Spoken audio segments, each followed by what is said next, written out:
Hello students, today we will see the story Lost Spring by Anis Jung. First of all, let's know about the author. Anis Jung was born in the year 1944 in Rourkela. She is an Indian author, journalist and columnist for newspapers. Her most known work is Unveiling India. Now let's see a short introduction of the story. Lost Spring is a story of stolen childhood. It is a story of two poor boys, Sahib and Mukesh.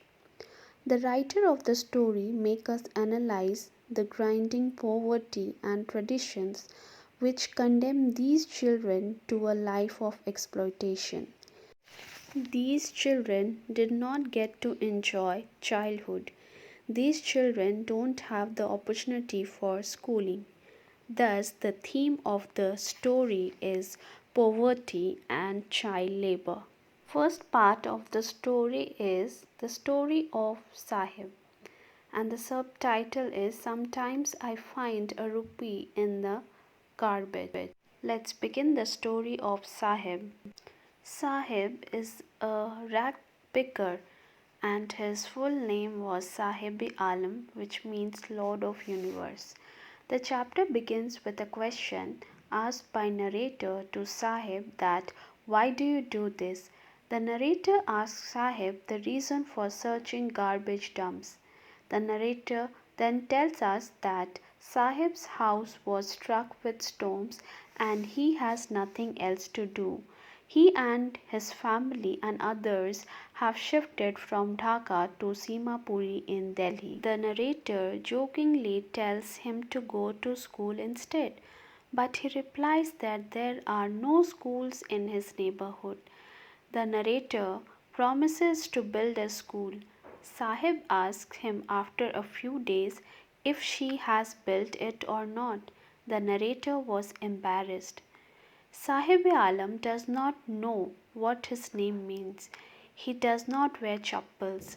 The narrator learns that staying barefooted was more of a tradition. She connects it as an excuse to stay in perpetual poverty. The narrator then remembers a story of a young boy who went to school by passing a temple.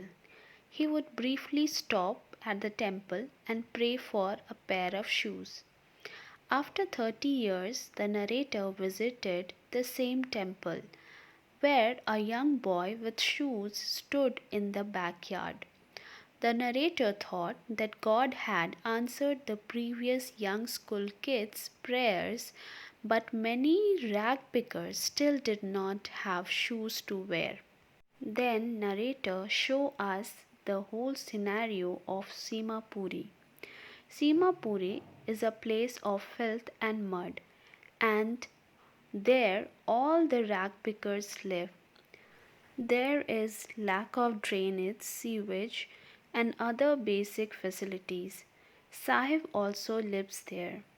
They have no identity except a ration card so that they can afford food for 2 times. Since sleeping with a full stomach was better, garbage to them was like gold. Sahib has now started to work at a tea stall. He is paid 800 rupees, but now he is no more his own master. The second part of the story is the story of Mukesh, and its subtitle is I Want to Drive a Car. Mukesh wants to be a motor mechanic. He has big dreams. He belongs to a family of bangle makers. Mukesh invites the narrator to his home. The path to his home is filled with mud. Inside the house, a woman is cooking food. The woman is the wife of Mukesh's elder brother. She withdraws inside the compartment when the elders arrive. Mukesh's father used to be a tailor and now a bangle maker. All he can do in his lifetime is to train his sons in bangle making. Mukesh's grandmother, who saw her husband go blind says that it was his destiny to go blind. The narrator then tells us about Firozabad, which is a hub of bangle making, and it was a dark and dull place. Most of the kids there get blind due to staying in the dark most of the time before they are even adults. The narrator then sees Savita, a young girl who is helping an older woman to make bangles. The narrator imagines her being a bride one day. The old lady has not eaten a full meal.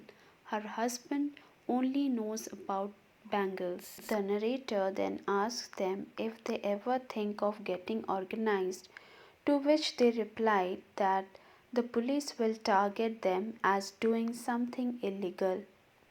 At the end, the narrator develops a perception that this world is divided into two worlds, one of the oppressed people, like the rag pickers and bangle makers, and the other world of dominant and cruel people. The dominant people have imposed a weight on a child. Narrator is happy when he sees Mukesh's desire to come out of this tradition that has condemned many children to a life of exploitation. Mukesh wants to be a motor mechanic because he sees cars going up and down the streets of Firozabad. That was all about this story. Thank you.